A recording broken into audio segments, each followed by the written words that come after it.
All right, Shalom. Shalom. All right, first and foremost, I'm going to give all praises, honor, and glory to Yahweh, Ba'ashem, Yahushai, Ba'ashem, Kakadash.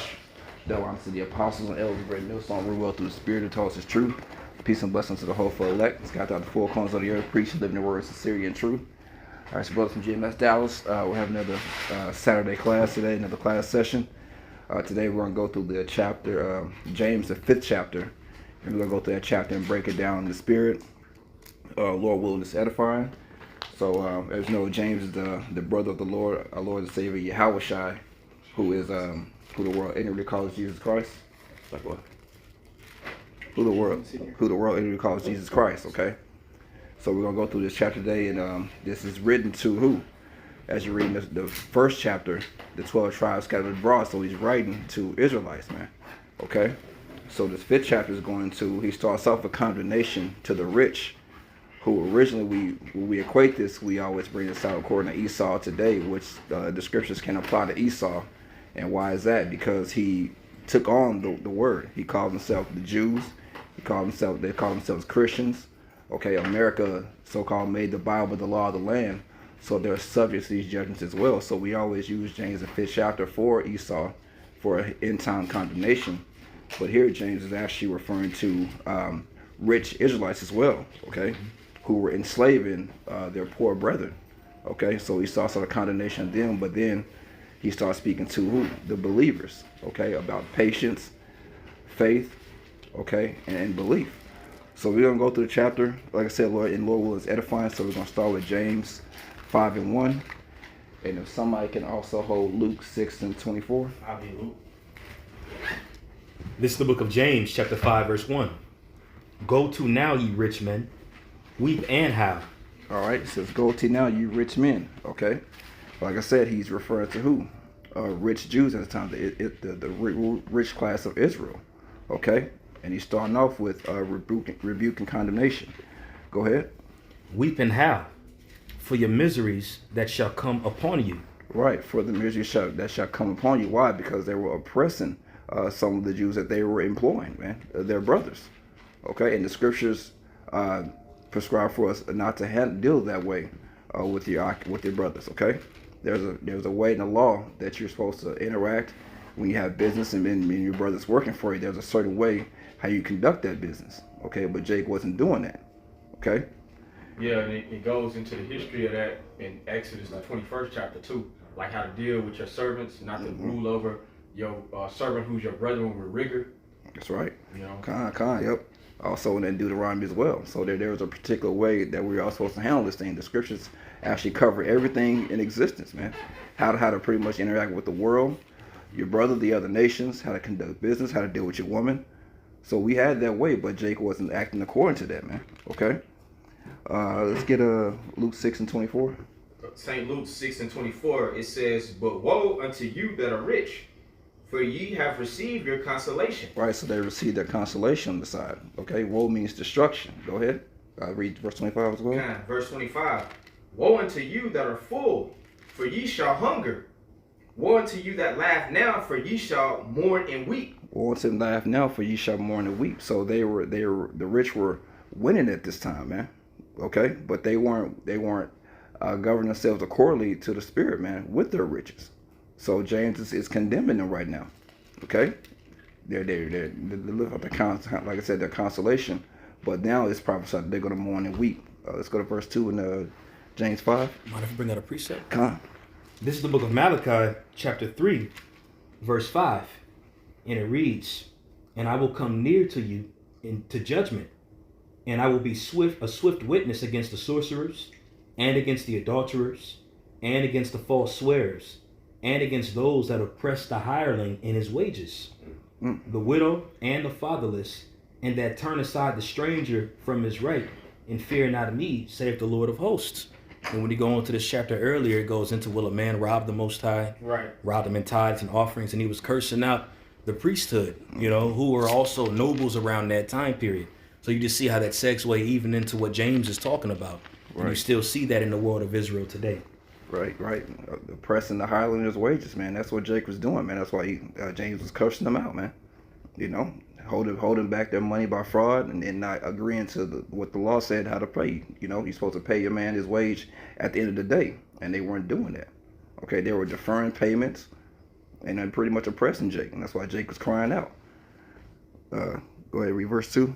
This is back in the book of James, chapter 5, verse 2. Your riches are corrupt, and your garments are moth-eaten. Your gold and silver is cankered, and the rust of them shall be a witness against you. Read verse 2 one more time, verse 2. And get Matthew 6 and 19. Yep.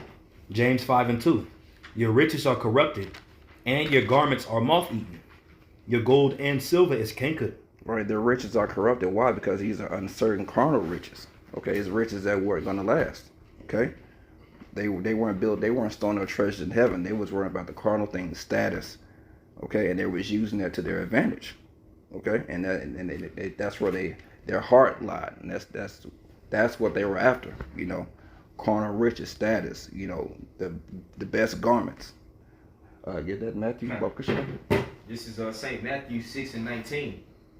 Lay not up for yourselves treasures upon earth, where moth and rust doeth corrupt. Right, where moth and rust do it corrupt. Okay, these tangible carnal things that can deteriorate. Right. You know, eventually garments fade, moths, bugs eat them. You know, they tatter, they get old, they get dingy. You know, go ahead. Everything that you could esteem high in this world at some point is going to diminish. Right. Like that beautiful woman, even they're going to age. Just whatever you think about, you know. Now it's certain things, assets that do appreciate with value, like gold. But for the most part, all things are tangible. Right. You know what I'm saying? Right. So it's really vain. That's the point. Yeah, it's vain at the end of the day, and it's all in bringing it back to this time. All those things are going to be destroyed anyway. Right. On this side. You know, whatever car you do. The woman, you know, the woman's tainted from the beginning when you get it because she ain't a virgin, you know. But the car you have, that there's no value in that. Why? Because the mileage, you always got to keep up maintenance on it. Yep. You know, all these different things, man. The money's being devalued anyway. Man. You know, all these different clothes, certain clothes and certain brands go and come in and out of style, all that stuff. So, yep. Hey, all that stuff has a empty, vain meaning at the end of the day. Keep going. If you can read down to 21. It says, I'll read 19 again. Matthew 6 and 19. Lay not up for yourselves treasures upon earth, where moth and rust doeth corrupt, and where thieves break through and steal. But lay up for yourselves treasures in heaven, where neither moth nor rust doeth corrupt, and where thieves do not break through nor steal. Right. And the treasures in heaven is what? This knowledge, this understanding, this faith, which is a gift. Okay? The Most High gave that gift, and no man can take that away. Esau can't take that away. You know, thieves can't break in your house and disarm your security system and take your faith and your belief, okay, and this knowledge from you. Right. But they damn sure can take that DVD player, that PlayStation. Right. You know, that 65, 75-inch big screen TV. Right. You know, they can take all those things. Yep. You know, that shit break down, spill water on it, you through. Yeah. You know, was that verse 21? No, this is okay. 21. It says, "For where your treasure is, there your heart be also." All right, for where your treasure is, so that's where your heart be. So, hey, whatever things you that you have that you value, that's where your mind is going to be on. So if your mind is on, you know, all these tangible things as we going into, that's where your heart is. That's where your mind. That's where your focus is. Okay, that's where you base your self-worth off of, and that's a lot of our people in this society now. Here in captivity in America, 2/3 of our people. You know, but this is what the nobles of our people were doing, man. They based themselves off of that, off of different riches, and you know, and it's like, go ahead, bro. This is the book of James, chapter 5, verse 3. Your gold and silver is cankered, and the rust of them shall be a witness against you. Right, the rust of them shall be a witness. So all them things deteriorating, losing its value. It's going to be a witness against them in that day. Okay? Keep going. What verse you was in? That was verse 3. Okay, kind of. Go ahead, keep going. Continuing in verse 3. This also applies to Esau too. Right, right. Like I said, it does apply to them this day because they liken the scriptures unto them being the Jews. So it's going to happen to Esau also, and that's why this society is crumbling. Yeah. And so it's a witness unto his wickedness. I got a quick one for you. Okay. This is Job 11:6. and that he should show thee the secrets of wisdom, that they are double to that which is. So you can apply these prophecies, because we know the curses came upon Jake, but the curses are going to come upon Esau as well. And this time, Jake, the leaders of our people are oppressing Jake too as well, but it's really Esau too. Right. You know, but when you do read this chapter, it is speaking about Israel, but wisdom is doubled, so you can apply that, all of these things you can apply to Esau, because the curses is on their ass. That's according to Deuteronomy 30. It talks about how the curses is going to fall upon Esau too. So Exactly. Come on. Let's go back to read verse 3 for one more time, Baba Kasha. Come. This is James 5:3. Your gold and silver is cankered, and the rust of them shall be a witness against you, and shall eat your flesh as it were fire. Right, so it's not going to protect against the day of judgment. Okay. Somebody can hold Zephaniah 1:18 and 1 Timothy 6:17. I was already holding that Timothy too. Okay, Yeah. come on. Get Zephaniah 1:18 real quick. This is the book of Zephaniah, chapter 1, verse 18. It says, neither their silver nor their gold shall be able to deliver them in the day of the Lord's wrath. But the whole land shall be devoured by the fire of his jealousy, for he shall make even a speedy riddance of all them that dwell in the land. Right, so it's not going to protect them in that day. Okay, because when we go on the verse 4, it's going to say that he treasured together for the last days. They were trying to store up, but it didn't protect them. Why? Because of Roman persecution at that time. Okay.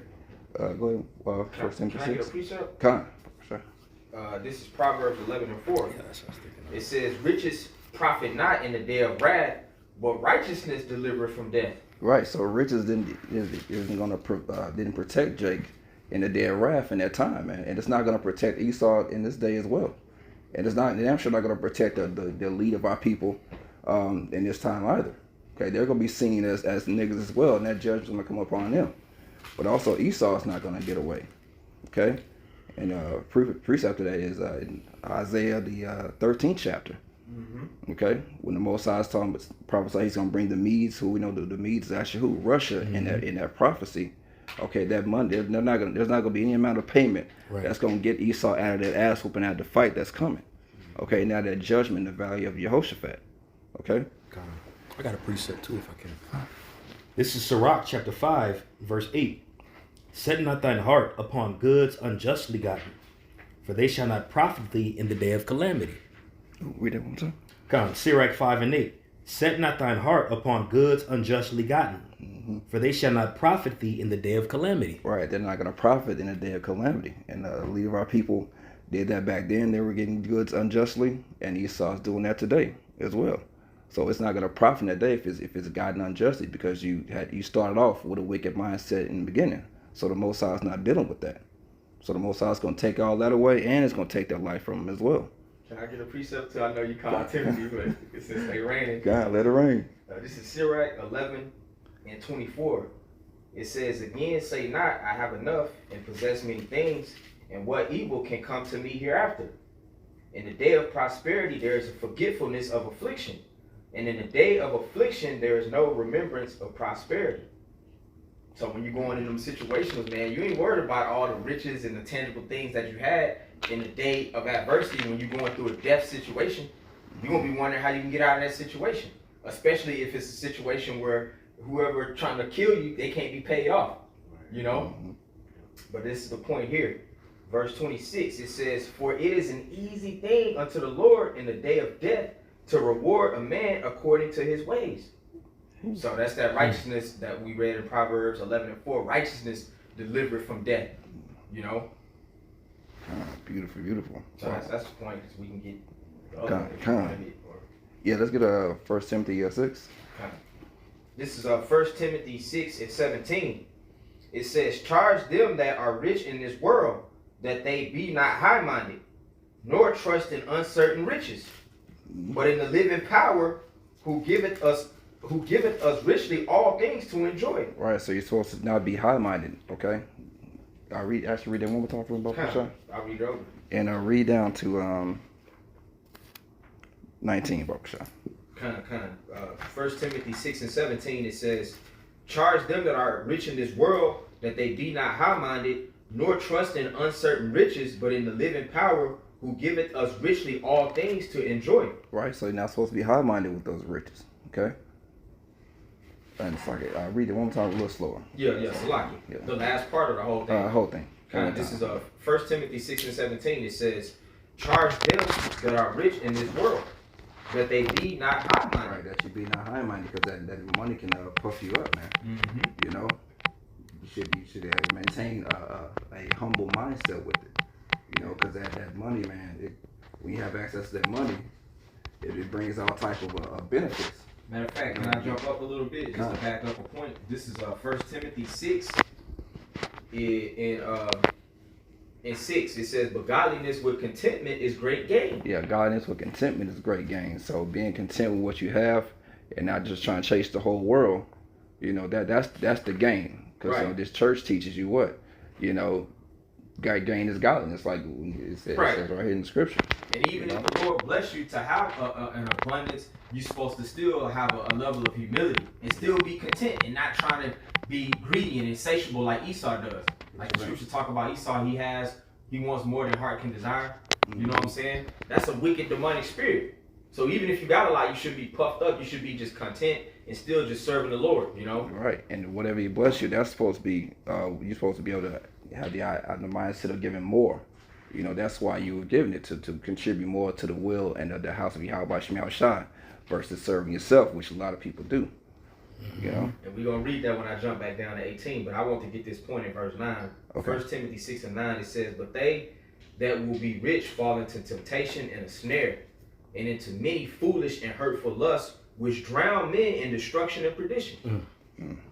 So that it's a lot. Like even that nigga, what's his name, Biggie, he said more money, more problems, because now you got family members coming out of woodwork you ain't heard about. Like you already know these women, these Jezebels that you're dealing with, if they know who you are, you already know the angle that they coming in for the most part.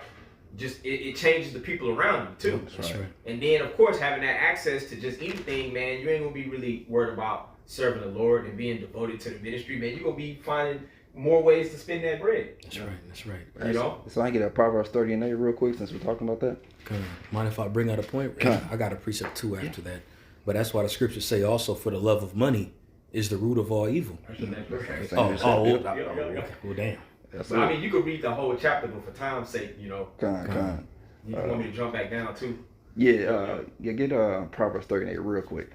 Proverbs 30 and 8, it says, remove far from me vanity and lies. Give me neither poverty nor riches.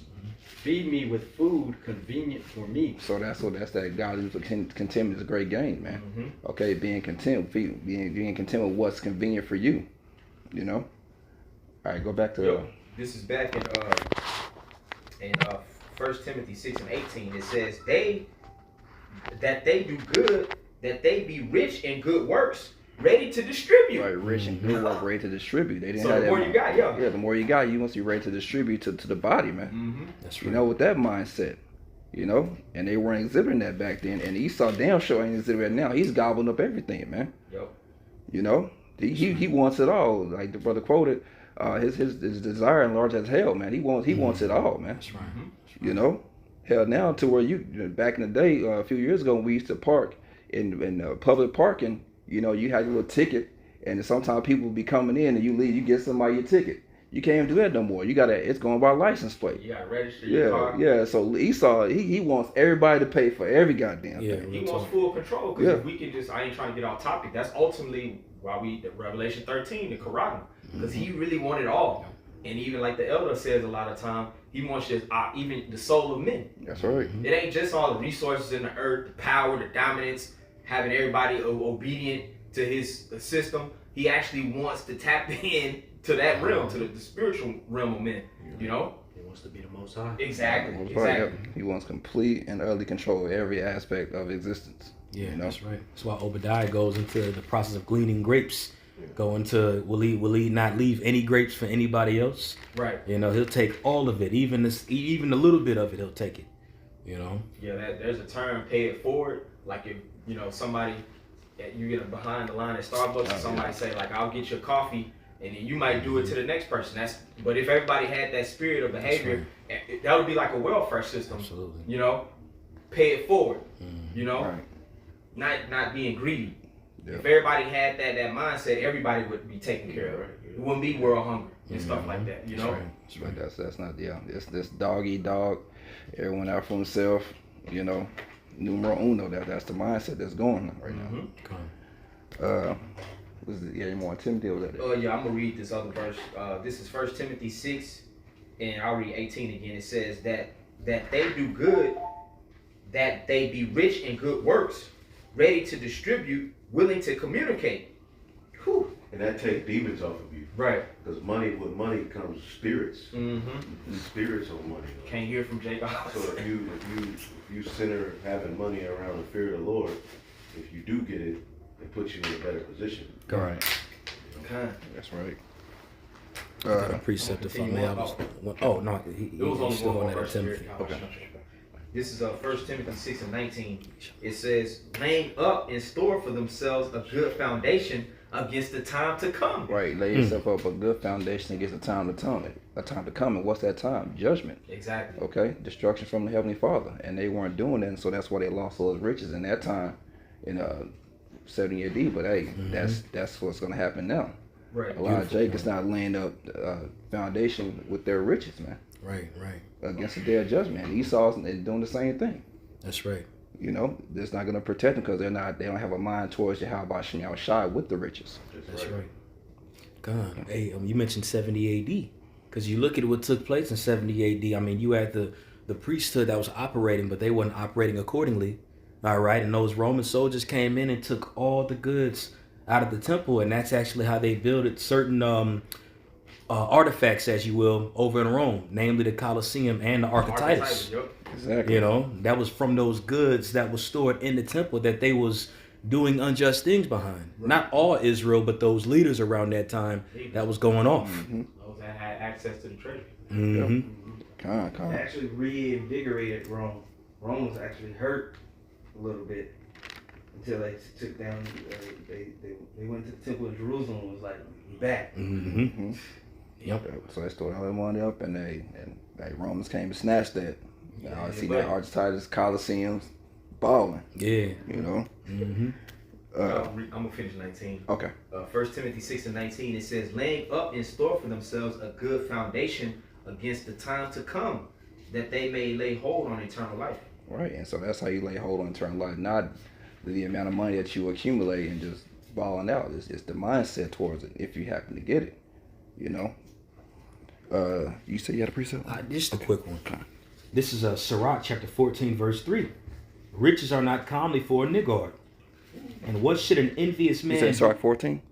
Sirach 14 and 3. You had that one held? Oh, I have 4 and 5 held, but yeah, just read down to 5. Okay. This is Sirach 14 and 3. Riches are not comely for a niggard. Yeah, and niggard means a greedy person. Go ahead. Come. And what should an envious man do with money? He that gathereth by defrauding his own soul gathereth for others, that shall spend his goods riotously. And that's what happened. Okay, those noblemen, those rich men, those priests, they were gathering by defrauding Jake, man. And what happened? They gathered that, and Esau spent it riotously, man. You know, that's exactly what happened.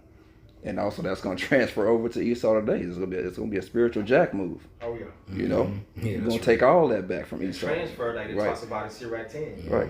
Yeah, you just want to run the Sirach 10 real quick and get it. You don't destroy wealth, man. It's just simply transferred from one party to the next. Come. What verse is that again? 10 and 9 or 10 and 8. 28, I think. Okay, yeah. This is that's right. Sirach 10 and 8. Because of unrighteous dealings, injuries, and riches gotten by deceit, the kingdom is translated from one people to another. Right. So we've experienced that. You know, unrighteous dealings. Okay, and the kingdom was translated. We lost our power. Hey, it's gonna happen to Esau as well. You know, and it was like I said, we're gonna jack and get all those resources back, all the knowledge, all those different museums and everything that they have, all the knowledge hidden up, all the artifacts, everything of value. Like we're taking all that back, man. You know why? Because of Esau's wicked deeds on this side. Okay, I got a precept. Come. I'm gonna read it in the NLT. This is Micah 6, and I start at 10. Ooh, that's my favorite. It says, "What shall I say about the homes of the wicked filled with the treasures gained by cheating? What about the disgusting practice of measuring out grain with dishonest measures. Yeah. So. How can I tolerate your merchants who use dishonest scales and weights? The rich among you have become wealthy through extortion and violence. Your citizens are so used to lying that their tongues can no longer tell the truth. Therefore, I will wound you and I will bring you to ruin for all your sins. And that's what he's doing today with the valuation of the dollar, man. We about to go into hyperinflation mode, man. That's right. They put more water in the soup, so to speak. All them stimulus checks that everybody was getting, they thought that was gonna be all good, not knowing the ramifications of running your economy like that, man. Right. You know, it's basically put more water in the soup. When you add more currency into the circulation, it devalues the current currency. If that makes sense. Perfect sense. You gonna read Job 20? No, not yet. I want to read that in the NLT too. Con. Job 20 and 14 says, you know what? Verse 11, I'll read quickly. It says, though they are young, their bones will lie in the dust. They enjoy the sweet taste of wickedness, letting it melt under their tongue. Right? Peppermint. Wicked peppermint. They savored it, holding it long in their mouths, but suddenly the food in their bellies turned sour, a poisonous venom in their stomach. They will vomit the wealth they swallow. The Most High won't let them keep it down. Right, they'll vomit the wealth they swallow, man. They're not going to be able to hold on to it. Like I said, that's what happened to the priests and the nobles of our people in that time. They were oppressing Jake, okay?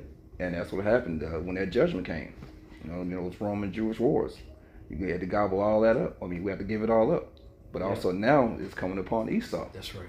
He's going to have to cough up everything that he's amassed through rape, robbery, and murder, being a big bully on the planet Earth that couldn't nobody have shit because of the damn devil. Yep. He's going to have to vomit all that back up. Go ahead. Right? It says, they will suck the poison of cobras, the viper will kill them.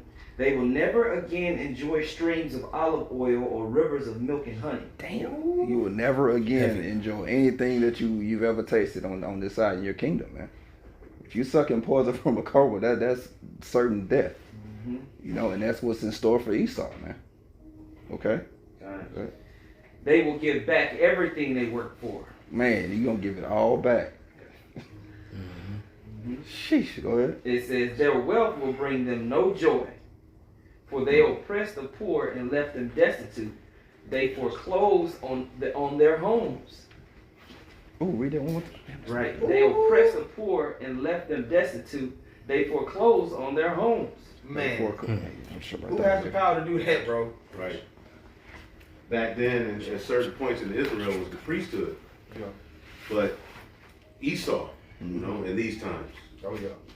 you know, Esau, man, he went too far, man.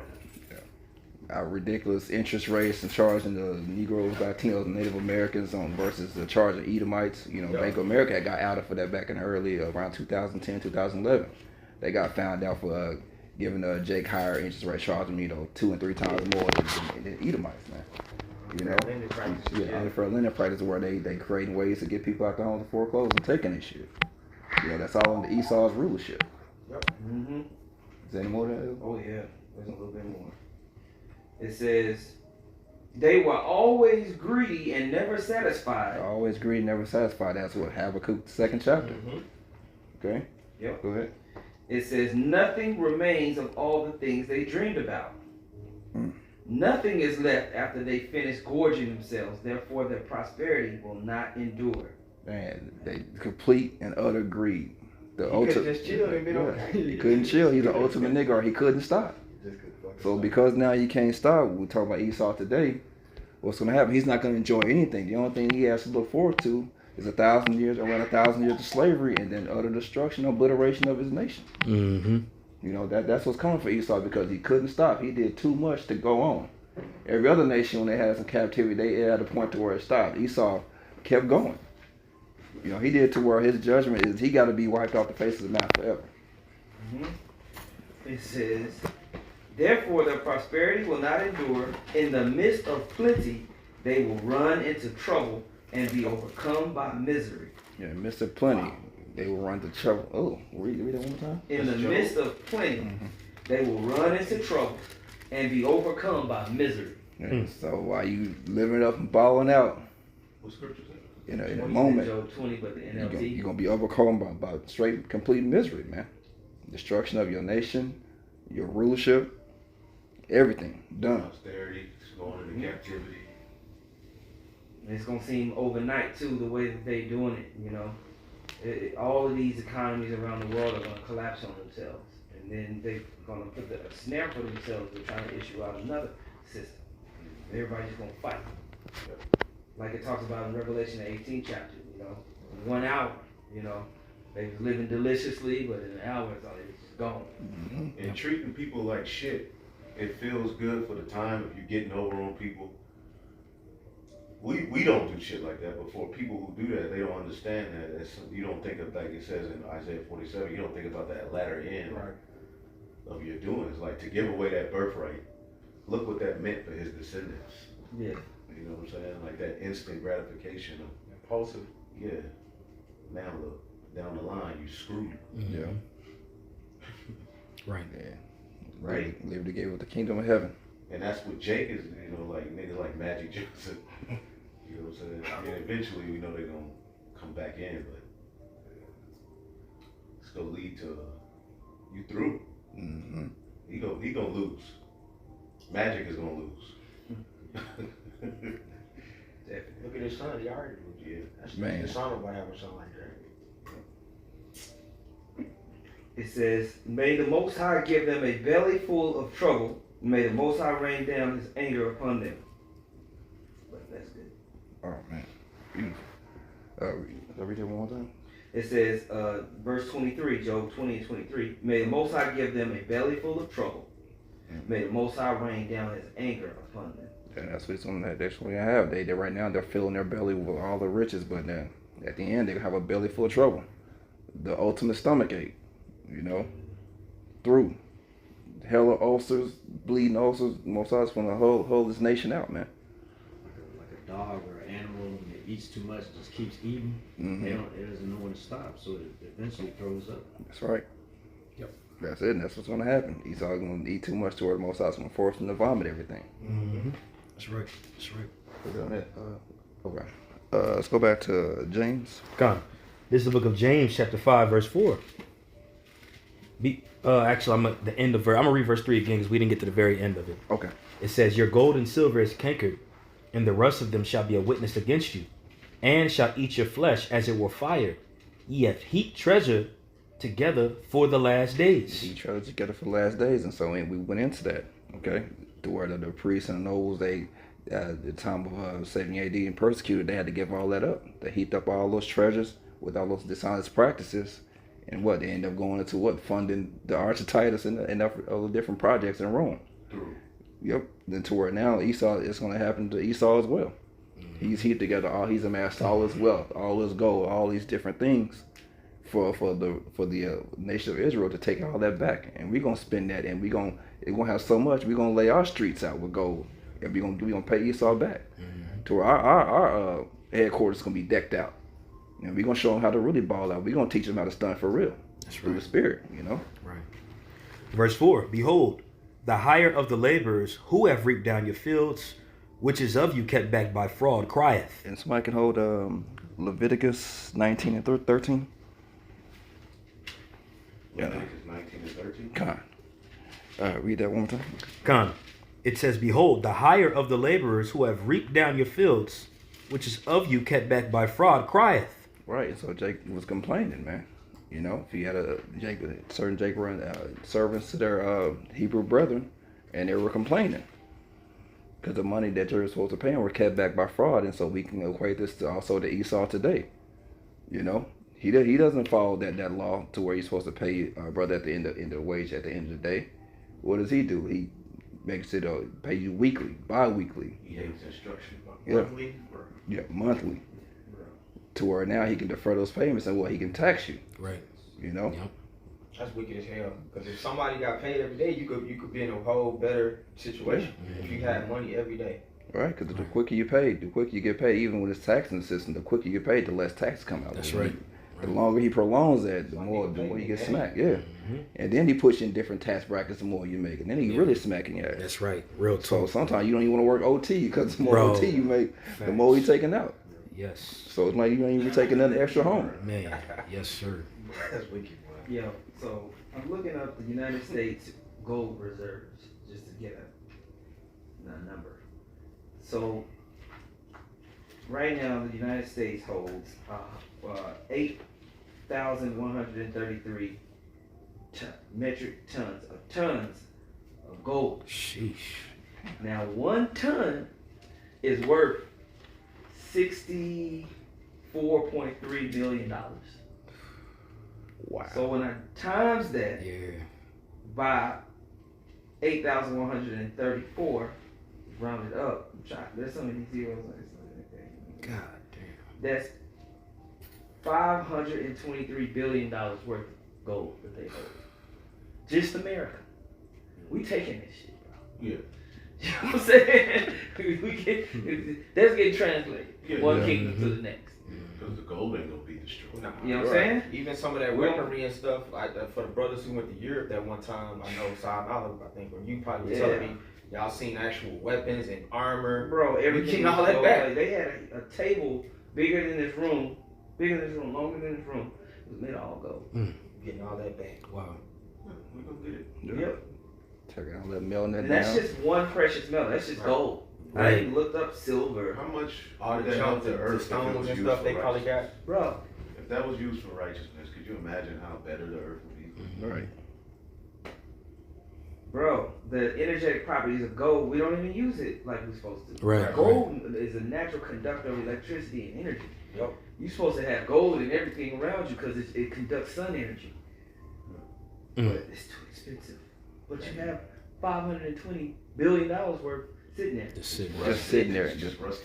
just sitting there. You just hoarding it. Yes, Just hoarding and just holding because it. you don't want nobody else to have it. Right. You don't want to distribute help nobody else up. Ooh, that's wicked. That's wicked. That's wicked as hell, bro. You got, you're supposed to eat off gold plates. Right. That helps. Drink out of gold cups, copper cups, all that stuff helps your body, man. Yeah. Well, you saw a guy, everybody eating out of paper plates. Mm-hmm. Shit. Drinking out of plastic. Styrofoam It's cups. basically oil. Mm-hmm. It's all petroleum. Paper cups, paper plates, All you that just shit. eating petroleum. Wow. It's like low key eating blood. The blood of the earth. Mm-hmm. It's off. Wicked as hell. He's raping the blood of the earth. Man. Is that on that? Yeah, Okay. I just wanted to make that point. Somebody had Leviticus 19. I got it. Okay. It's Leviticus chapter 19 and verse 13. It says, "Thou shalt not defraud thy neighbor, neither rob him. The wages of him that is hired shall not abide with thee all night until the morning." Right. And so they were practicing those practices back then. Jake was complaining, and Esau's doing that now, man. Like we went into the taxing situation that they're doing. That's a fair exchange, man. Like I do some work for you that day, and then once it's the work good, just pay me. exactly. Right. That's just payment. Mm-hmm. Yeah. I did what I was supposed to do, You man. ain't wait for my work. Yeah, my direct deposit supposed to be getting hit up daily. Because even with Issachar, they line up at racetrack and Quick Trip. What do they call them? Day laborers. So they probably take jobs, little oddball tasks. But whoever, employed them, they're paying them that day. You know what I'm saying? So even though they might not be getting paid for hardly nothing, but at least they getting paid that day. Right. Yeah, You know? and that's only fair because sometimes you may come across a situation where that money's needed that day, but you gotta wait till fucking Friday. Right. Then what happens? You gotta call them, explain, and they may attack on a late fee, and then you gotta deal with all this extra stuff, man. Versus, hey, if you pay me at the end of the day, I could have got that taken care of. That way That's you it. eating every day. Right. You got your necessities daily. That's without fair. it being like, uncomfortable situation having to wait. Yeah, that's only right. And so, hey, Esau's gonna pay for that as well, man. That's another law they break, which they break them all. But Yeah, that's a law that could help out everyone. Yeah, that's basically ruling over your servants with rigor. You got to come to go to work for 2 weeks before you get your pay. Right. So that shows the scripture we read, trust not in uncertain riches. So even then, after you didn't work for 2 weeks, you just hope, man, I hope this damn direct deposit. Exactly. Whatever, you hope it even be there in the first place. After I done gave you all of that, I got to trust that you're going to do right. It's Right. just, it's Yeah, it's a messed up situation. Oh, go ahead, bro. Go back in James 5. Oh, was that it on Leviticus? Yeah, that's it. Okay, all right, let's go back to James. Come. This is back in the book of James, chapter 5, verse 4. Behold, the hire of the laborers who have reaped down your fields, which is of you kept back by fraud, crieth. And the cries of them which have reaped are entered into the ears of the Lord of Sabaoth, or host. Oh, well, I was going to ask Shaquat to give me the definition. The water, brother. God, the Lord of hosts. That's what Sabaoth means, Lord of hosts, man. Not like other groups will tell you that means Lord of Sabbath, you know. That's actually the Lord of hosts or Lord of armies. And those cries, and then the Most High was hearing Jake complain, and that judgment came across the leaders of our nation at that time. That's going to come to Esau now, man. The Most High is hearing Jake cry out, man.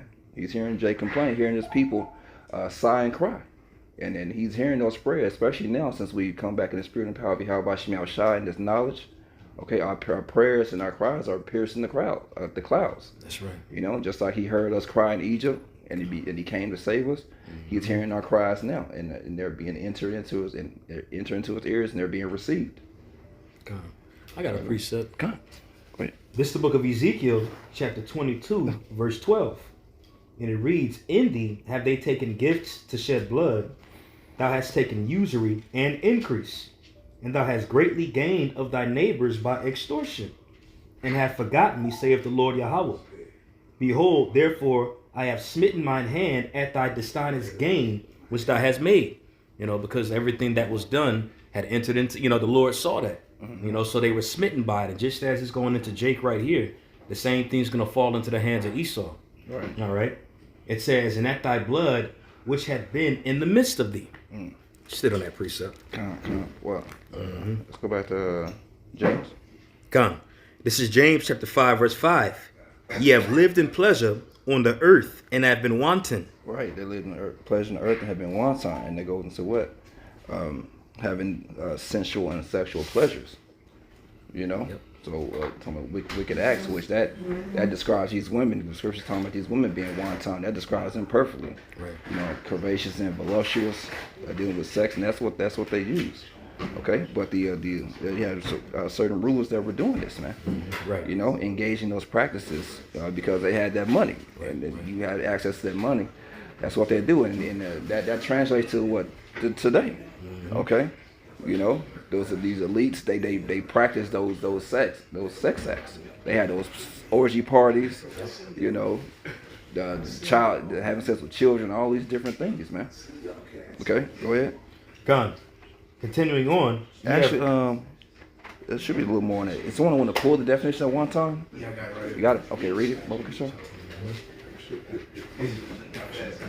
This is that word one time. It says G4684, and it says to live luxuriously, lead a voluptuous life. Right, living luxurious and living a voluptuous life. So they lived that on the planet Earth, man. You know, and Esau is doing that today. He's just living it up, living luxuriously and voluptuously. Like it says in Revelation 18 that they live deliciously. You know? That's it. Just having the best of the best. They living it out, man. Right. You know. Go ahead. Is that any? That's it. Okay. Go back to. Come. Back in James chapter 5, verse 5. Ye have lived in pleasure on the earth. And when you go into pleasure in the Hebrew, one of the words is actually Idan. You know, you can find that scripture in, I believe, in Joel, where it said ahead of them was Eden and behind them was the fire and such. You know, when the Lord comes to destroy this place, you know, it's going to destroy them as they're in the midst of fulfilling their pleasures. You know, it says, you have lived in pleasure on the earth and been wanton. Ye have nourished your hearts as in the day of slaughter. Right, that nourish your hearts as in the day of slaughter, man. So they living it up like one definition of that is like a sacrifice or a festival. They living every day like it's a festival, balling out, you know? That's right. And also, when you get ready to kill a slay a beast, what you do, you fatten it up. So they're also being fattened up for slaughter, for the Most High to take them out, man. And so that's what Esau is getting ready for, and that's how he's been living. You know, while he's living hog to hog and balling out, and y'all living deliciously and luxuriously, everyone else is losing. You know. Yep. Go ahead. Gone. Verse 6, you have condemned and killed the just, and he doeth not resist you. Be patient, therefore, brethren, unto the coming of the Lord. Man, if I may, on verse 6, it says, you have condemned and killed the just, and he doeth not resist you. Meaning it ain't even really no fighting back, and this devil's still doing it like a lamb being slaughtered. Yeah. You know, lambs, they ain't really supposed to kick back or anything. They just allow themselves to lay down and do it. You know, that's how they done really to the nation of Israel. To us, we ain't did nothing to you, you know, but you still are just being a devil, you know. Right. Verse 7, be patient, therefore, brethren, unto the coming of the Lord. Behold, the husbandman waiteth for the precious fruit of the earth, and have long patience for it, until he receive the early and latter rain. All right, I'm gonna read this real quick. In the study Bible for that early and latter rain, it says, for James 5:7, the coming of the Lord. Few doctrines concerning Yahushua are taught in James. His vicarious death and resurrection are omitted. Yet Hamashiach's return is cited to encourage patient endurance. Early and latter rain. Farmers in Palestine absolutely depended on 2 rainy seasons, late fall and mid-spring, for their crops. So he's likened it. So read that one more time. Come. This is back in James chapter 5, verse 7. Be patient, therefore, brethren, unto the coming of the Lord. Right. So they're telling Jake that that's time to be patient, but also for us to be patient now.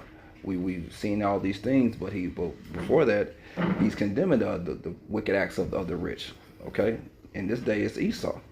So all we have to do is be patient, because we know what the end judgment is for all those acts. Go ahead. Come. It says, behold, the husbandman waiteth for the precious fruit of the earth, and have long patience for it, until he receive the early and latter rain. Right. Go ahead. Come. Be ye also patient. Establish your hearts, for the coming of the Lord draweth nigh. Right. So he's equating that us waiting on the Lord to what? Those farmers in Palestine waiting on that early and latter rain. They depend on that to get their crops right. So that's what we're waiting on. Okay, we're waiting on Yahushua to come to bring us the kingdom, you know? Can I get this precept? Come. It's Revelation chapter 13, verse 10. It said, he that leadeth into captivity shall go into captivity. He that killeth with the sword must be killed with the sword. Here is the patience and the faith of the saints. Right, that's the patience and faith, okay? Esau led us into captivity, okay? He killed us with the sword. Now that it must happen to him, okay? Read that one more time from Dr. Shaw. It's Revelation chapter 13, verse 10. It says, he that leadeth into captivity shall go into captivity. Right, Esau leads us into captivity, he's gonna go into captivity. Go ahead.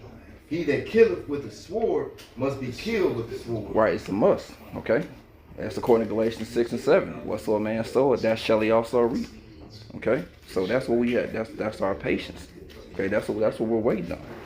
Okay? Go back to, is that on that? Yes. Go back to James 5 and 7 one more time. This is back in James chapter 5, verse 7. Be patient, therefore, brethren, unto the coming of the Lord. Behold, the husbandman which waited for the precious fruit of the earth. All right, and we're locking the husbandman, you know, tilling and doing the work. So hey, we don't. It's not for us to receive any benefits right now. Well, we gotta have that same patience as a husbandman, tilling, working, teaching the elect, fighting the flesh, to waiting for that fruit to come. Just like husbandman. Go ahead. Comes. It says, and have long patience for it, until he receive the early and latter rain. Yeah. Go ahead. Verse 8, be ye also patient, establish your hearts, for the coming of the Lord draweth nigh. Right, for the coming of Yahushua draweth nigh. Okay? So we're just doing our thing, having patience, waiting on Yahushua, because we know what's coming. We chilling, and we know that fruit is going to bear witness in that day. Go ahead. I got a precept. Come on. This is 2 Timothy chapter 2. I'm going to start at verse 5, but the point is in verse 6. It says, and if a man also strive for masteries, yet he is not crowned except he strive lawfully. And you can even tie in that striving for lawfully, patience has to be required. A lot of determination, blood, sweat, tears, suffering. All right, that's the lawful route. All right. Now the point is here in verse 6. The husbandman that laboreth must be first partaker of his fruits. That labor is involved. And what that's going into is one that dresses the seed, one that sows it, waters it. Takes a lot of labor and work to do that. But you're going to be the first one to eat of that when it blooms. You know? That was it on that precept. This is back in the book of James, chapter 5, verse 9. It says, grudge not one against another, brethren. Actually, somebody can get Isaiah 44 and 3. I'll get it. Okay. Isaiah 44 and 3. Right. This is the book of Isaiah, chapter 44, verse 3. It says, I will pour water upon him that is thirsty, and floods upon the dry ground. I will pour my spirit upon thy seed, and my blessing upon thine offspring. Right, and that's what's happening right now. And that's like I said, latter and early and latter rain is what that word. Okay? Read that one time. Con. Isaiah 44 and 3, it says, For I will pour water upon him that is thirsty, and floods upon the dry ground. Right, because at one point we were dry ground, man. We was without this word, man. We discontinued from our heritage. We have the understanding. We were subscribing to different proverbs and bywords until what? Most High decided to return back unto his people.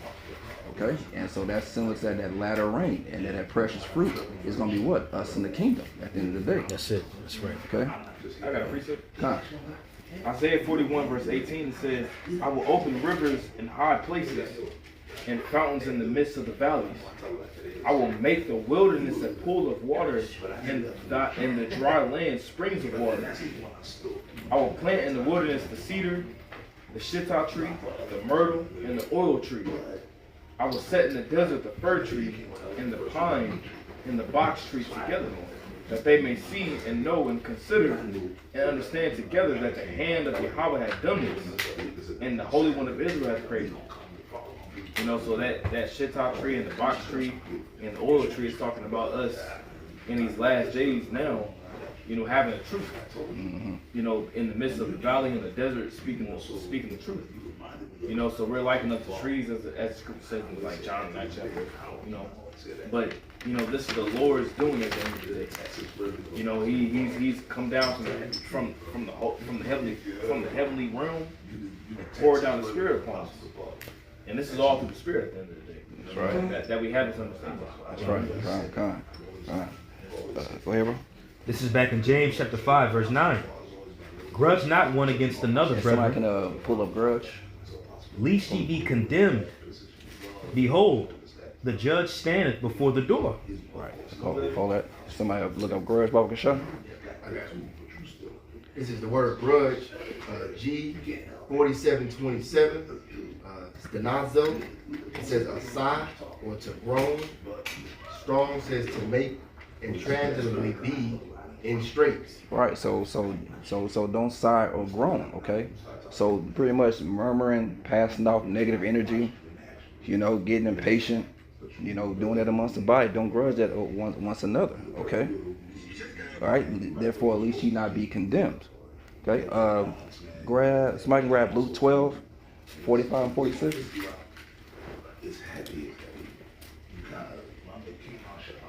said Luke 12 and what? 45, 46. So this is the mindset we should have, man, in these times. Okay, not getting impatient, groaning, because you know that's an infectious attitude, man, that can really affect the body. So we always want to keep our body protected from anything that's harmful, you know, from that negative mindset. Read that, bro.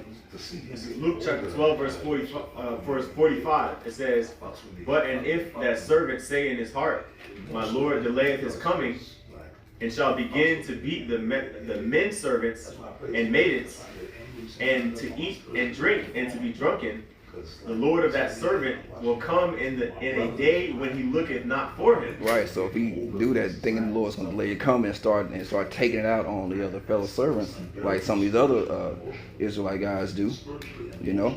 Go ahead, read that one more time. Start from the top. Yeah, from the top, please. This is Luke chapter 12, verse 45. It says, But and if that servant say in his heart, My Lord delayeth his coming. Right. So he grudging, sighing and groaning, getting impatient. Go ahead. It says, and shall begin to beat the men servants and maidens. Right, so you may not be physically beating them, but you can verbally, emotionally, you know, being an asshole to the account. Start scoffing. You got guys on common where start scoffing because they get impatient and getting weak in the faith. Go ahead. It says, and shall begin to beat the men servants and maidens, and to eat and drink and be drunken, the Lord of that servant will come in a day when he looketh not for him. Right, he'll come in that day when you're not expecting. While you're doing all that, all of a sudden, because we know, the times are speeding up. So hey, the Lord is gonna come as a thief at night while you being an asshole, thinking you got more time. Go ahead. And at an hour when he is not aware, and will cut him in sunder, and will appoint him his portion with the unbelievers. Right. What's your portion with unbelievers? Destruction. Okay. You're gonna be put to death for that, man. Worms in earth. Is that one more verse if you get it? Yeah, go. You can go and read it. Okay, verse 47, it says, and that servant which knew his Lord's will and prepared not himself, Right. neither did according to his will, shall be beaten with many stripes. You be beaten with many stripes, man, because you knew better. Well, you supposed to have known better. Right. So engaging in the activity, you're gonna have many stripes versus someone who didn't know is gonna have a few stripes, man. And when you keep reading down. That's right. Okay. And that's why the scriptures say he's gonna visit his house first. Because his house know better. That's right. It's Matthew 7:22. Many will say to me in that day, Lord, Lord, have we not prophesied in thy name? And in thy name have cast out devils? All right, and that's what a lot of people gonna say, didn't they? Save me! I did everything I tried. I good, they're gonna be pleading that case. Go ahead. And in thy name done many wonderful works. And then will I profess unto them, I never knew you. Depart from me, ye that work iniquity. Right, you're not gonna be dealing with them because they may have been doing that, but they didn't do it in the right spirit. Or they may have taught a lot of knowledge, but they would be an asshole to the Achaeon, Lord and over brothers. And a couple of guys come to mind, older brothers in this camp. Go ahead. Was it in there? Oh, that was it on that. Okay. Matthew 7:22. Many will say to me in that day, Lord, Lord, have we not prophesied in thy name? And in thy name have cast out devils? And in thy name done many wonderful works? And then will I confess unto them, I never knew you. Depart from me, ye that work iniquity. All right, so that's even a lot of guys that's on the comm boards that's just calling on the name, but hey, their acts are completely wicked, man. Like I said, scoffing, teaching out of strife. The Lord's gonna be like, I never knew you, man. You're a worker of iniquity. Off with his head, I know the Sakari camps some cool. Because they got a lot of works. A lot of their works at advancing that strife. And they call on the name of Yahweh Shah, but it's not out of the true gospel, but it's out of hidden agendas of getting more, believe like followers and stuff like that. Right. Kind. That's right. What if I bring this out? This is Isaiah chapter 66, verse 3. And it says, he that killeth an ox is as if he slew a man. He that sacrificeth the lamb, as if he cut off a dog's neck. He that offereth an oblation, as if he offered swine's blood. He that burneth incense, as if he blessed an idol. Yea, they have chosen their own ways, and their soul delighteth in their abominations. And he used the example of doing all these so-called righteous sacrifices, but the intent behind it is as if they're doing an abominable work. Yeah. Just like the brother brought up the precept in Matthew the 7th chapter. We've done X, Y, and Z, but the Lord ain't looking at it because of the intent. That's right. Yeah, he equated to murder. Read that one more time. Come. Isaiah 66:3. He that killeth an ox is as if he slew a man. Right. So you kill an ox, that's a righteous sacrifice. But he equates it what? He slew a man. That's murder. Go ahead. Come. He that sacrificeth a lamb as if he cut off a dog's neck. Damn. Go ahead. He that offereth an oblation as if he offered swine's blood. He that burneth incense as if he blessed an idol. Yea, they have chosen their own ways, and their soul delighteth in their abominations. Right, and that's why your house, I don't say, depart from me, you work of iniquity. I never knew you. Like I say, you like priest mentioned, They're doing the so-called doing righteous works, but their intent behind it is wicked as hell, man. It's a murderous intent. His point, like you mentioned, there's a lot of Sakari guys and then the other guys, but those are the main guys that really come to mind, you know. Was that it on that? That was it. All right, let's go back to James. This is back in the book of James, chapter 5, verse 10. Take my brethren, the prophets, who have spoken in the name of Yahweh, by Hashem Yahushai, for an example of suffering, affliction, and patience. Right. Somebody called Romans 15:4. Okay. All right, so we take the brethren, the prophets, man. It says what? It's spoken in the name of the Lord, came in the name of Yahweh, Hashem Yahushai. Okay, but as an example of suffering and patience, because what they suffered. They suffered majorly for the will of the Heavenly Father, man. To go out there and preach to our people and preach to the heathen nations, they caught hell as we catch hell today. Okay? Somebody get Romans 15:4? Got it? Okay, well. Romans 15:4. For whatsoever things were written aforetime were written for our learning. Right, so whatever things aforetime were written for our learning, go ahead. That we through patience and comfort of the scriptures might have hope. That we through patience and comfort of the scriptures might have hope. Okay? So hey, these things are written for patience, man. These examples, you know, Ezekiel called hell, man. You know, the Most High made him walk around butt naked, made him eat dung, put his woman to death. That was Isaiah. That was Isaiah? Mm-hmm. Okay, it's like. But Ezekiel ate the dung though, but Isaiah was naked. Isaiah was naked. It's like, yeah, con. You know, but hey, all the prophets called hell, man. Mm-hmm. You know, we have to use that as an example. And the ultimate prophet is who? Yahweh Shai. That's right. You know, he was obedient unto death. He had patience dealing with Jacob. You know, he didn't go off on his own tangent and just say, F it, man, F these niggas. You know, he ate that at the end of the day. You know. I got precept. Con. 1 Corinthians. And also somebody can hold Sirach 2:1 and Jeremiah 15:20. But 1 Corinthians chapter 10, verse 11, it says, Now all these things happen unto them for examples. They are written for our admonition, upon whom the ends of the world are come. All the things are written for example, and when you read up in that chapter, he's talking about the wicked Jacob that was in the wilderness after we were delivered. You know, they use that as an example of their unbelief. How Mosai made them walk around in circles for 40 years, man, until that unfaithful generation died off. So all these things are examples for us on how to have patience and have faith and trust in Yahweh Hashem Yahushai. Right. Okay, there's good examples and bad examples. You know, but it's all written for our learning, and it's compiled for us in this day. That Lord willing, we can last, man, unto salvation. Was that on that, Taz? That was it. Okay, somebody get a Sirach 2:1 and read the 4. It's Sirach chapter 2 and verse 1. My son, if thou come to serve the Lord, prepare thy soul for temptation. Right, and we all know this, and this for a refresh for us, but also for you younger Akiam that are listening, that are just now coming in. This is what you have to look forward to. This is the condition of the battle. Okay, it ain't just all eating chicken and fun and games and knowing you can cut a Edomite, you know, or just spouting knowledge. Hey, it's about your spirit and your integrity when the tribulation comes along with that. You know, go ahead. Verse 2. Like I say, so you have to weigh the cost. If you're really about this thing, you have to weigh the cost whether you're built for this thing. You know. Go ahead, bro. Verse 2, set thy heart aright and constantly endure. Right, set your heart aright, get your mind correct, and constantly endure. You know. Now we gonna fall. The scripture say a righteous man falls 7 times, but you got to get back up. Right. And then you start to offend less. Okay. But you got to constantly endure all the things that's coming, man. No matter what it is. You know. Go ahead.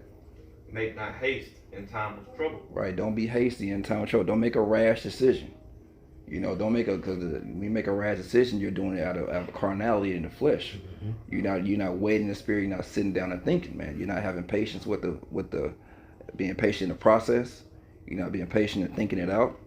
You know, you're not supposed to, you know, being hasty. You always make a wrong decision, man. Yep. That quick reaction, that's what get a lot of people put to death because they don't think. You know, and that's the way it is society in general. It's moving in haste. You know. Go ahead.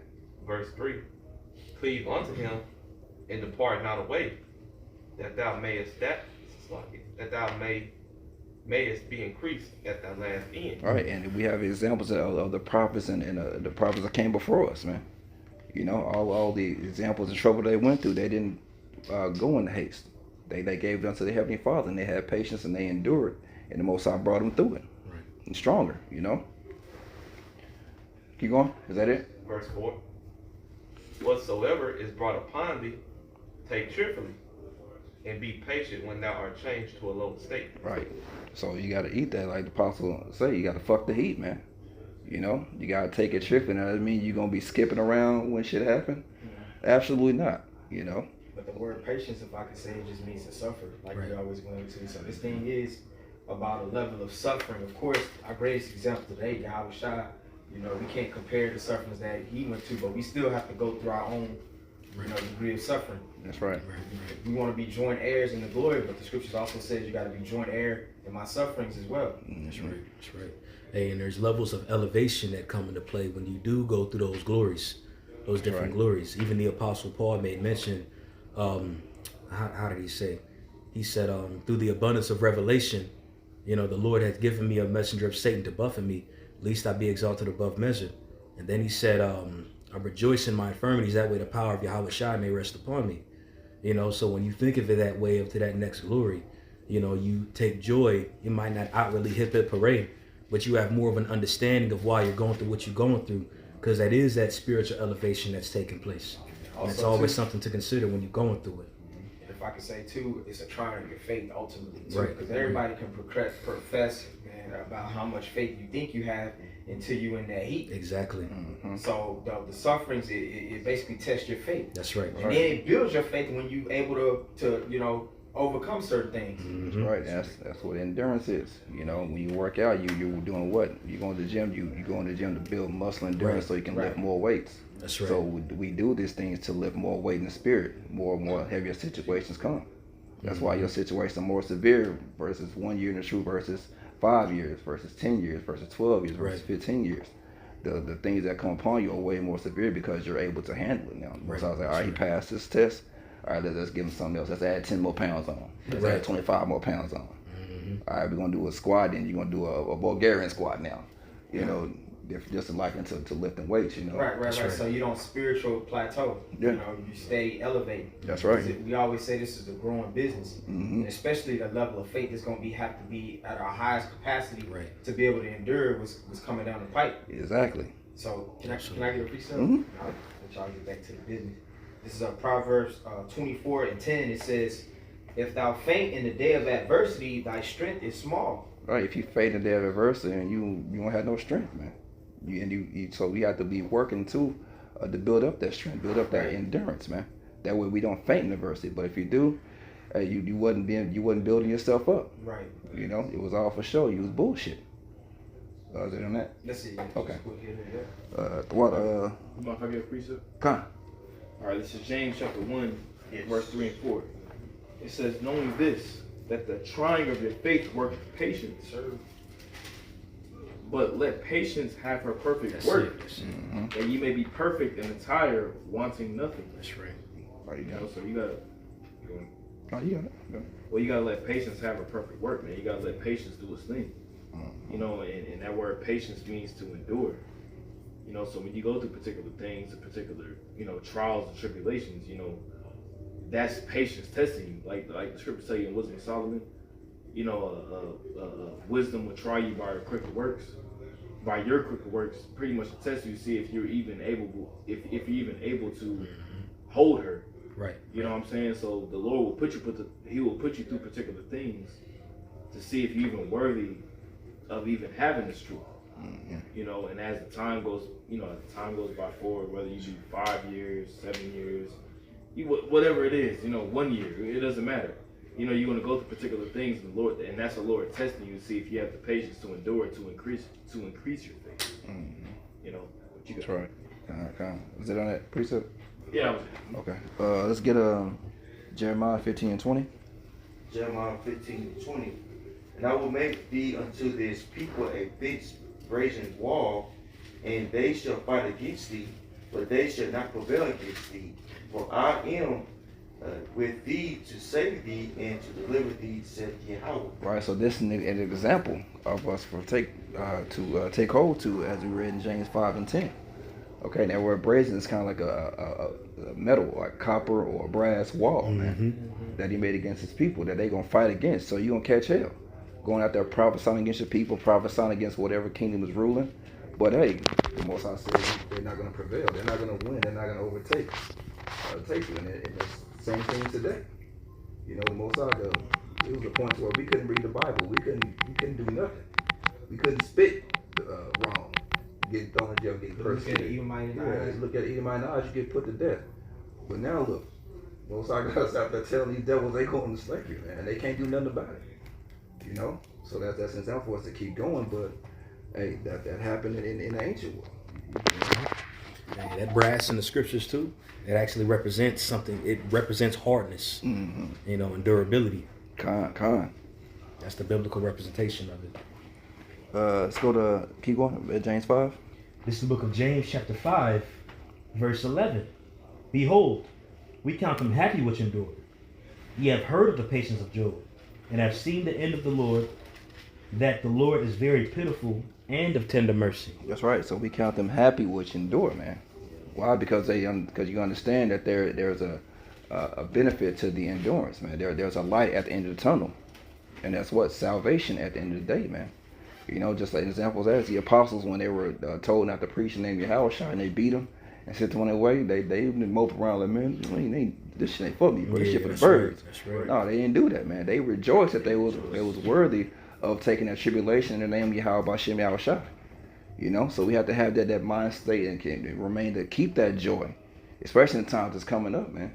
Yes, you know, so the more severe your hell is, hey, that means the Most High knows you can deal with it. You know, he's seeing that you're a worthy servant. He's seeing you to giving you the honor of putting that hell on you, man. Yeah. You know, like he mentioned Paul. He said the Lord told Paul, "My grace is sufficient for thee." So pretty much the Lord, he ain't gonna put more on any man than they can bear. Right. So if it seems like a man is going through a high level of affliction or whatever, because the Lord know he has the capacity to handle it. That's it. Because, you know, Jacob try to, you know, even if it's indirect, get into that my hell is a little bit tougher than yours, but I kind of know what you're going through with it. You know, look over here, man. Yeah. You know, which is petty at the end of the day, Right, you know, exactly. because the Lord knows everybody's spirit, what they can and can't handle, you know. That's right. That's right. Everyone got their own individual hell tailored for their walk, you know. So, you know, one thing that you go through that may be nothing to me, but it may affect you in a different way, and vice versa, you know. Somebody get Job 42 and read 12 through 17. And can you read James 5 and 11 one more time? This is James 5 and 11. Behold, we count them happy which endure. Ye have heard of the patience of Job. Right, then we know the patience of Job, man. Job caught it. The Most High he allowed Satan to give Job the business. He lost everything. He got bulls. He physically got hurt. Okay, took his kids, cattle, servants, and all in the midst of that, his woman talked all that cash, and he still had the integrity. You know, to say, shall we take good from the Most High, not the bad? Right. You know. So he still he had his points where he's like shit, but ultimately he maintained his integrity, man. You know. Somebody got Job. You said it. Yeah, Job 42 and start at 12. This is the book of Job, chapter 42, verse 12. It says, "So the Lord blessed the Actually, hold on. Finish verse 11. Go. Job 5 and 11. I said, James 5 and I said the same thing. James 5 and 11. Behold, we count them happy which endure. Ye have heard of the patience of Job, and have seen the end of the Lord, that the Lord is very pitiful and tender in mercy. All right, so let's read the end of the Lord right here. This is the book of Job, chapter 42, verse 12. It says, "So the Lord blessed the latter end of Job more than his beginning." Right, the latter end of Job more than his beginning. Job in the beginning, Job was balling. He was the richest man in the East. Yeah, he was up there. Job was winning, and he blessed the latter end more. Go ahead. For he had 14,000 sheep, and 6,000 camels, and 1,000 yoke of oxen, and 1,000 she asses. Right, so all that livestock, that's all money. You know, Go ahead. Verse 13, he had also 7 sons and 3 daughters. And he called the name of the first Jemimah, and the name of the second Kezia, and the name of the third Corinne Hapuch. And in all the land were no women found so fair as the daughters of Job. Right, and in all the land wasn't nobody as bad as his daughters. Yep. So Most High even let him have some beautiful daughters that smashing everybody in the land. Gave him all that after killing all his kids in the beginning. Go ahead. Because you gotta think too, like when you have like daughters that are beautiful, they look good. Well, that's gonna attract people of wealth. That's right. That's You right. know what I mean? So that's gonna bless the legacy to come, your generations to follow. The enterprise is going to expand. Exactly, Especially if yeah. you get with a family, and that man, he already got great substance, and y'all merge, Exactly. it's going to expand the enterprise. Because what do the rich guys do? They get the baddest of the baddest today. So like you said, that attracted the top notch of other families. That's right. That they want to link with. Good breeding. Okay, yeah, let's link with them. And then there's Job on top of that. That's a win-win situation right there. You know? Oh my God, restored. That's a restored. Man. Like Joe probably saying, won't he do it? Nah. Man.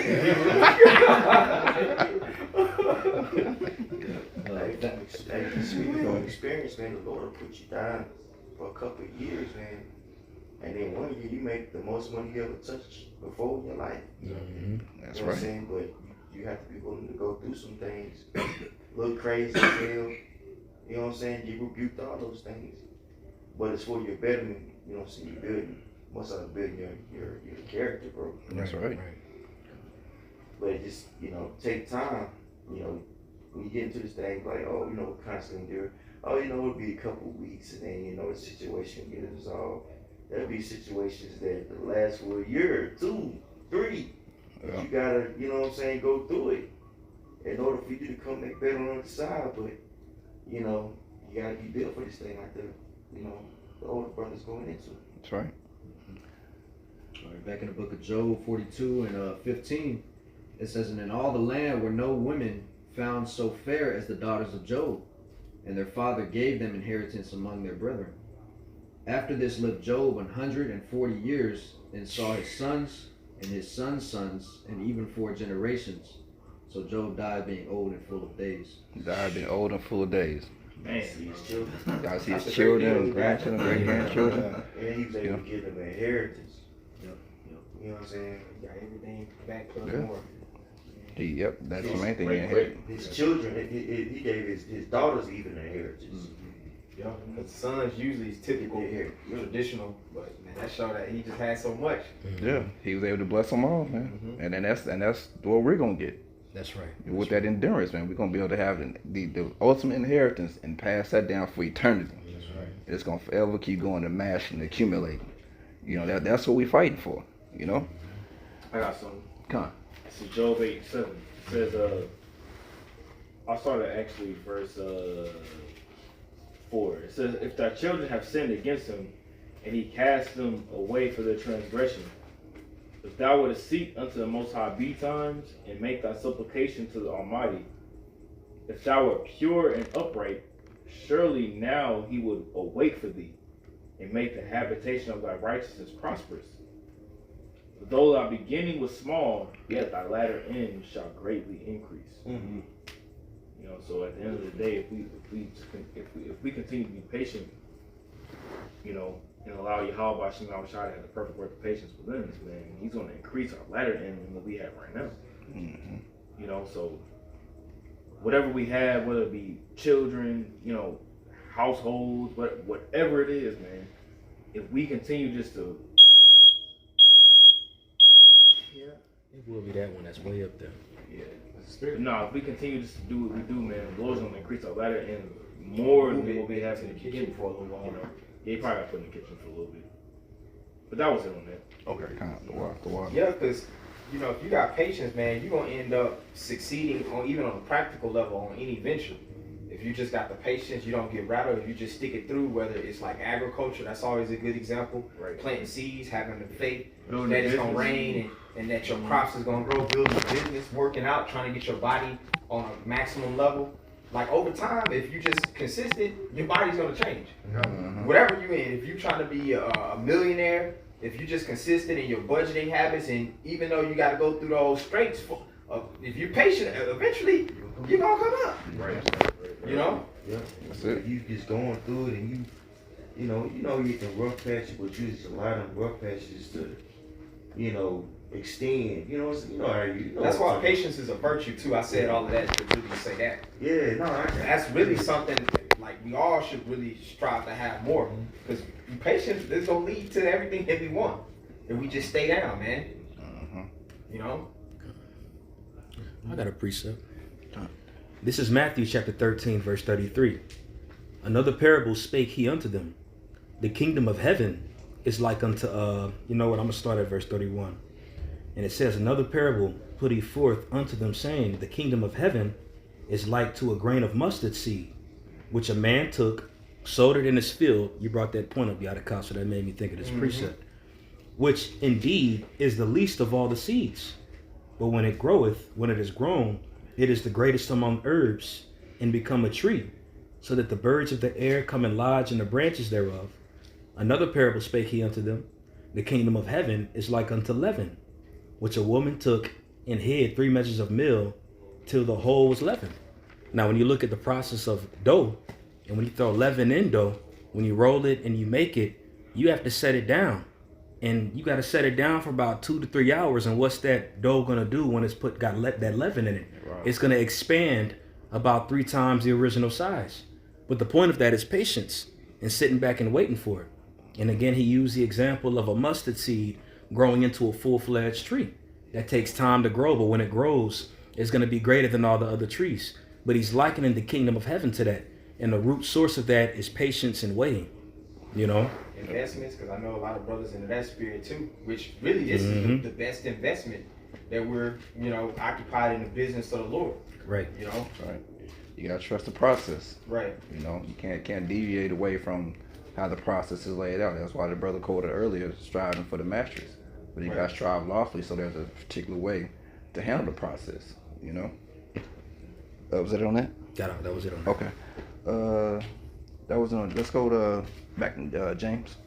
This is the book of James. Somebody hold Ecclesiastes 5, 4 through 6.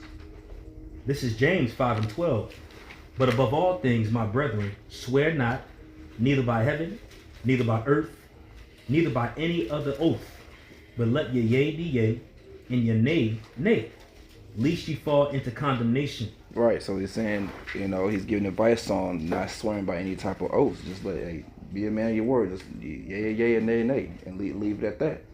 Let's get Ecclesiastes 5. 5 and 4. Come. Ecclesiastes 5 and 4. It says, when thou vowest a vow unto the Most High, defer not to pay it, for he hath no pleasure in fools. Pay that which thou hast vowed. Better is it that thou shouldest not vow than that thou shouldest vow and not pay. Right, you don't want to take that chance. Go ahead.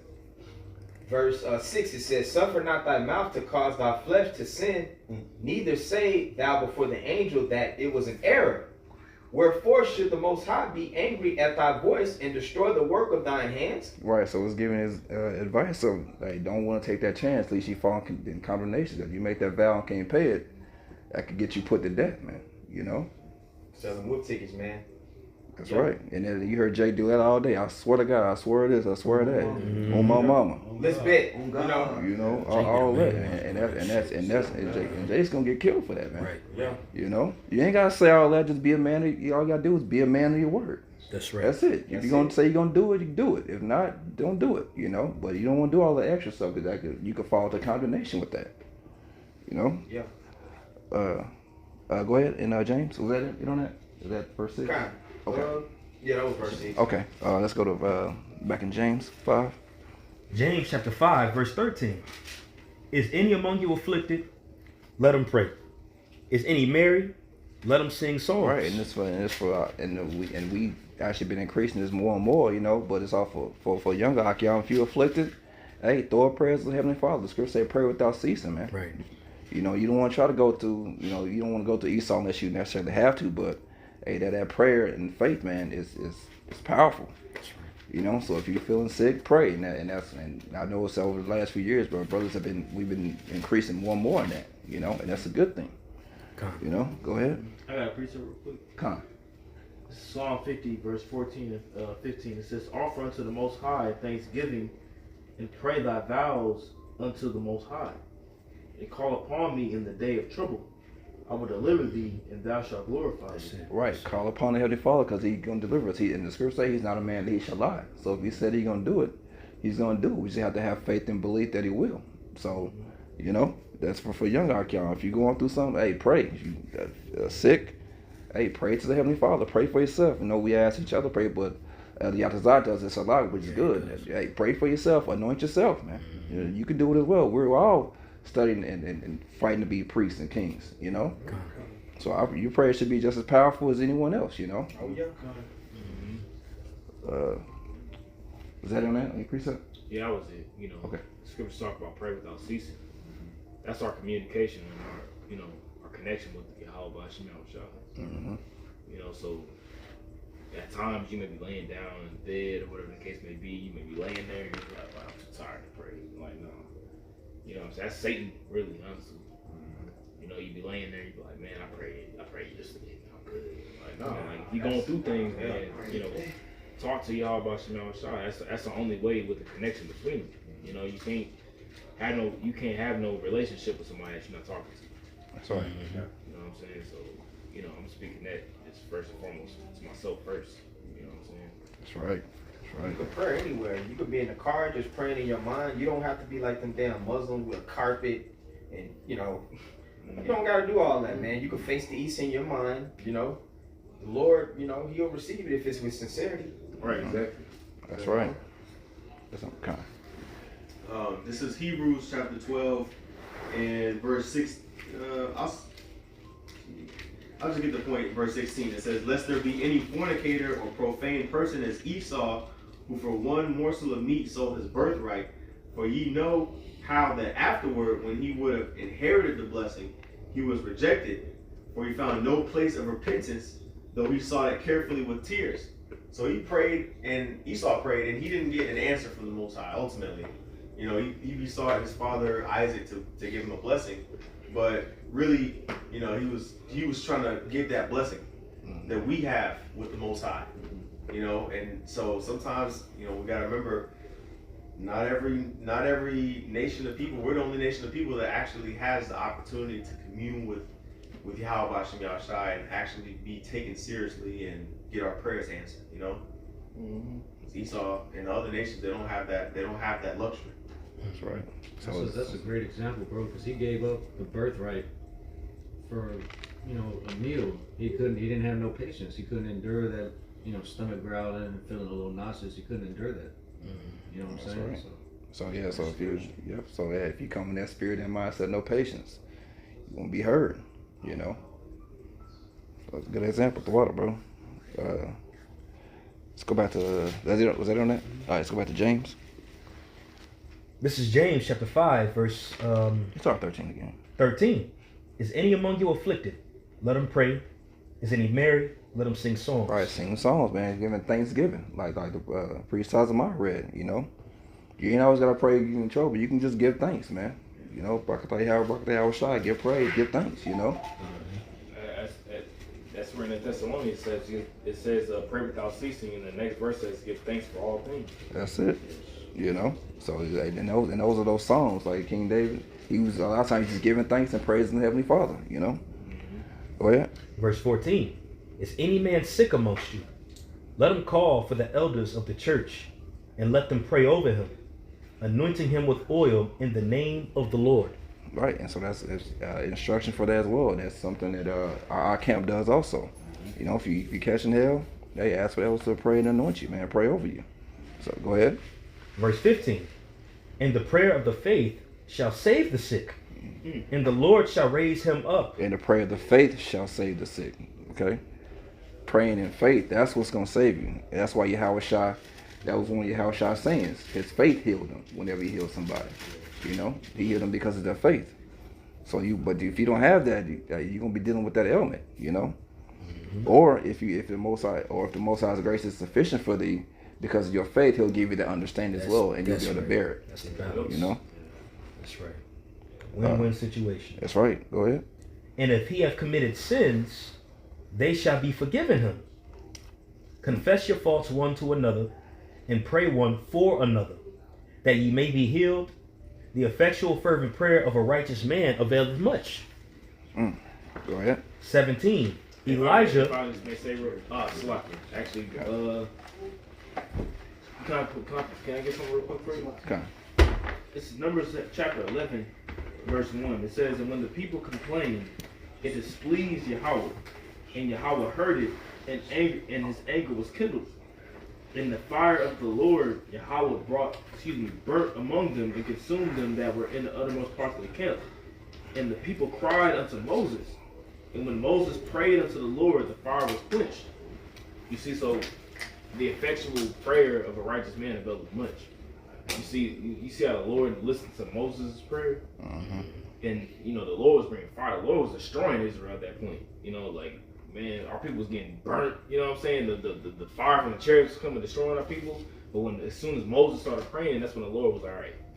You know what I'm saying? So, whenever a brother asks, like, hey, can you pray for me for this, that, and the third? Hey, man, it's important to face the east and pray at that given moment. You know what I'm saying? Like, for real. Send it up. Yeah, just send it up.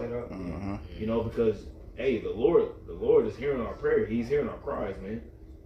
Don't think when you're praying that, is the Lord really listening to me? Or, don't think that. Don't have them thoughts, man. The prayers of the righteous pierce the prayers. I'm loosely paraphrasing what Sirach 17.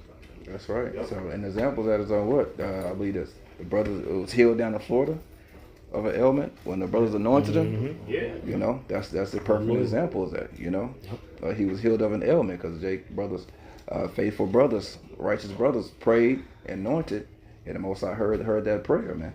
Yeah. And then he lifted that disease off of him. Women who's bearing their wombs opening up and receive a child, like that's happening. That's right. In the scriptures and within the body. I'm not gonna say no names, but that's happening. That's right. You know what I'm saying? The Lord is vast, man. Yeah. You know what I'm saying? If you got faith and you believe, hey, the scripture says that nothing's possible with Yahweh Shemel. That's right. So any demon you're dealing with, that's why scripture say confess. You said confess your faults as well, man. Something you may be dealing with, hey, confess that you're dealing with that, hey, and I can pray for you. Hey, the Most High may lift it off of you. That's how you heal. That's what we just read. That's right. That's the healing ointment right there. Yeah. Just some advice. When you are going through things and brothers do pray over it, stop complaining about it. Yep. You keep complaining about it, that means that you got a seed of doubt in your mind. That's right. That you ain't been cleansed from it. So whatever you're dealing with, brothers pray over for you. Don't even harp on it no more. Don't even complain about it no more. Just allow patience to work a perfect work. Right. Perfect work, as the brother quoted earlier. That's right. To give it over to the heaven. Yeah, about Shemel Shah and just keep it pushing. Yep. Hey, one of my favorites, Romans 14, if I could say, whatsoever is not of faith is sin. That's it. That's right. That's it. Flat out. Straight up. Flat out. Just think about that, man. Yeah. So just because it didn't happen within the first week, that don't mean the Most High is not working on it. We're still on His timetable. That's it. It's still His chess game, So we just gotta get. That's why I say get that unto the Heavenly Father, man, and the Lord. Right. There's still things you have to be purged. That's right. Talk about that in James the first chapter. Right. Listen, man, when you during temptation, when you try, you should receive a crown of life. But no man said we tempt on tip for the Most High. The Most High don't tempt. Right. But it's like, how does that work? Where if you look up that word, tempt, it could go into test. Most High wants you to pass the test. And sometimes those tests are going to take longer. That's right. Sometimes the Most High give you a redo. Like, well, you fucked up on this test, obviously, so you got to take the test over again. Yep. So that you could pass the test. That's right. Yep. That makes sense. Let's go ahead back to James. What? This is back in the book of James, chapter 5. I'm going to read verse 17 again. We didn't finish up. Elijah was a man subject to like passions as we are. Right. So he was subject to the same things as we are. Go ahead. In the flesh, dealing with desires, temptations. Like he was a man just like us. That's right. You know what I'm saying? Slaki, you got it. No, good. Go ahead. And he prayed earnestly that it might not rain. And it rained not on the earth by the space of 3 years and 6 months. Right. So he's subject to like passions, but when he prayed in faith, hey, it didn't rain. For years. Man, bro, 3 years, bro, it didn't rain. Man, And that was based upon his prayer, man. that's heavy, bro. Go ahead. Very heavy, man. Verse 18. And he prayed again, and the heaven gave rain, And he prayed again, and it started again. Man, and the earth brought forth her fruit. And when you read about this account here in Kings, this actually took time as well.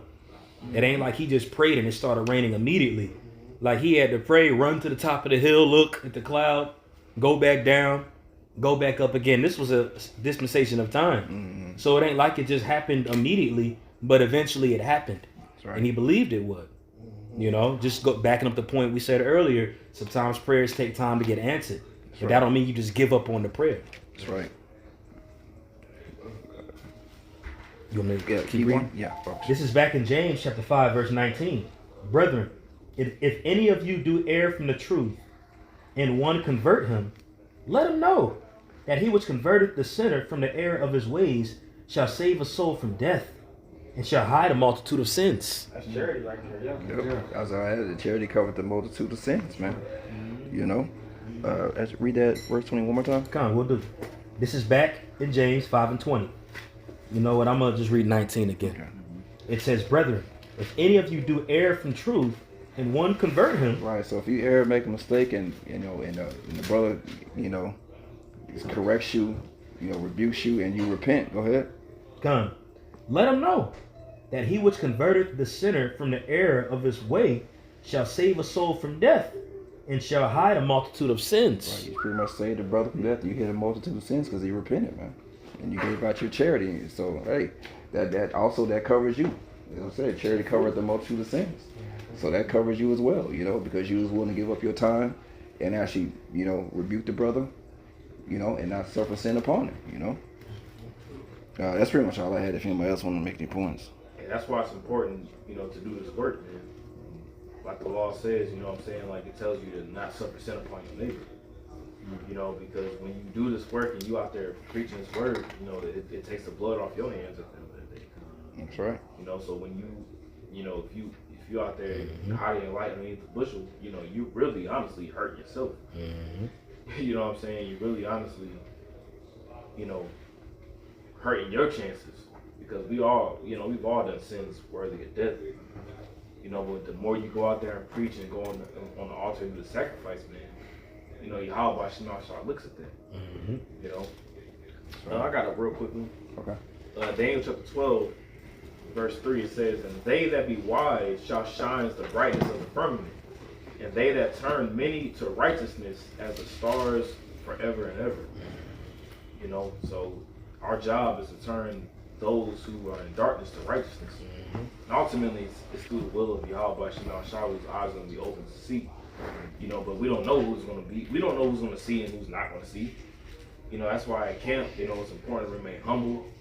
It's important to keep your composure, to just teach the truth.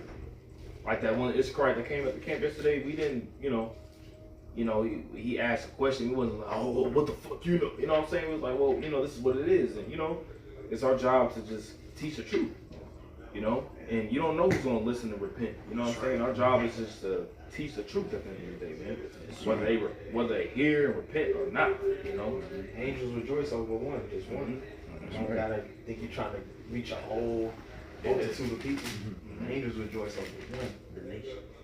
Yeah, that's right. That was it on that. And through that spirit, you saved that soul and you hid a multitude of sins. Because now he came in and he's performing the work of charity as well. That's right. So with that, that's pretty much the end of the chapter. So Lord willing, this is edifying for Yakyam, and we want to give all praises, honor, and glory to Yahweh, Bahashim, Yahweh Shai, Bahashim, Rakakodash. Double honors to the apostles and elders of Great Millstone, rule well through the spirit who taught us his truth. Peace and blessings to the whole elect. Shalom. Shalom.